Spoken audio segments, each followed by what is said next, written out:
प्रिया, ये क्या हो रहा है? कानपुर में एक पत्नी ने अपने पति को नशीली लस्सी पिलाकर भाग गई और हमारा समाज अभी भी महिलाओं को ही शिकार मानता है। क्या तुम्हें नहीं लगता कि पुरुषों के खिलाफ ऐसे अपराधों को भी गंभीरता से लेना चाहिए? राहुल, तुम्हारी बात में कुछ सच्चाई हो सकती है, लेकिन क्या तुम भूल गए कि भारत में महिलाओं के खिलाफ हिंसा कितनी आम है? NCRB के आंकड़ों के अनुसार 2021 में महिलाओं के खिलाफ अपराध की 4.28 लाख से अधिक घटनाएं दर्ज की गईं। पुरुषों के खिलाफ अपराध भी हो सकते हैं, लेकिन उनका पैमाना और प्रभाव महिलाओं के मुकाबले बहुत कम है। लेकिन प्रिया, सिर्फ आंकड़ों पर ही क्यों जाएं? क्या तुमने कभी सोचा कि कितने पुरुष ऐसे हैं जो घरेलू हिंसा का शिकार होते हैं लेकिन अपनी मर्दानगी की छवि बरकरार रखने के लिए चुप रहते हैं? सेक्शन 498A जैसे कानूनों का दुरुपयोग हो रहा है। यहाँ महिलाएं झूठे आरोप लगाकर पुरुषों को बर्बाद कर रही हैं। क्या तुम्हें नहीं लगता कि पुरुषों के लिए भी एक आयोग की जरूरत है? राहुल, सेक्शन 498A का दुरुपयोग हो सकता है, लेकिन इसका मतलब यह नहीं कि इसे खत्म कर देना चाहिए। इस कानून ने हजारों महिलाओं को दहेज प्रताड़ना से बचाया है। और हाँ, पुरुषों के खिलाफ अपराध भी होते हैं, लेकिन क्या तुम्हें नहीं लगता कि समाज में महिलाओं को अभी भी बहुत अधिक असुरक्षा का सामना करना पड़ता है?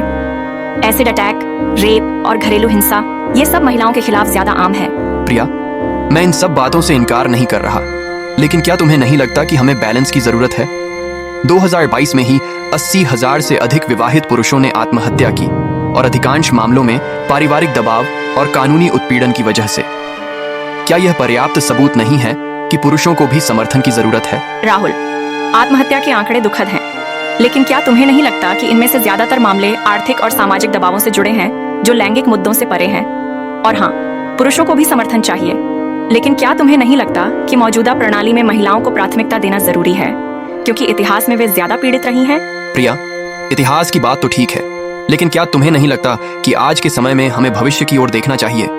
लैंगिक समानता का मतलब यह नहीं कि हम एक लिंग को तरजीह दें और दूसरे को नजरअंदाज करें।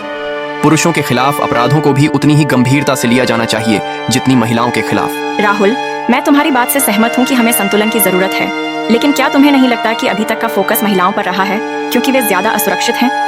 पुरुषों के लिए भी जागरूकता बढ़ानी चाहिए, लेकिन क्या तुम्हें नहीं लगता कि इसे महिलाओं के अधिकारों को कमजोर किए बिना करना होगा?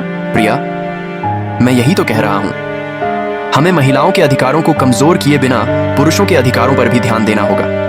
क्या तुम्हें नहीं लगता कि एक पुरुष आयोग की स्थापना इसी दिशा में एक कदम हो सकता है? शायद राहुल, लेकिन क्या तुम्हें नहीं लगता कि पहले हमें यह सुनिश्चित करना होगा कि मौजूदा प्रणाली में पुरुषों के खिलाफ अपराधों की रिपोर्टिंग और जांच में सुधार हो? सिर्फ आयोग बना देने से समस्या हल नहीं होगी। ठीक है प्रिया, लेकिन क्या तुम्हें नहीं लगता कि आयोग की स्थापना से कम एक शुरुआत तो होगी? हमें कहीं से तो शुरू करना होगा। शायद राहुल, लेकिन मुझे डर है कि यह महिलाओं के अधिकारों को पीछे धकेल सकता है। हमें सावधानी से आगे बढ़ना होगा।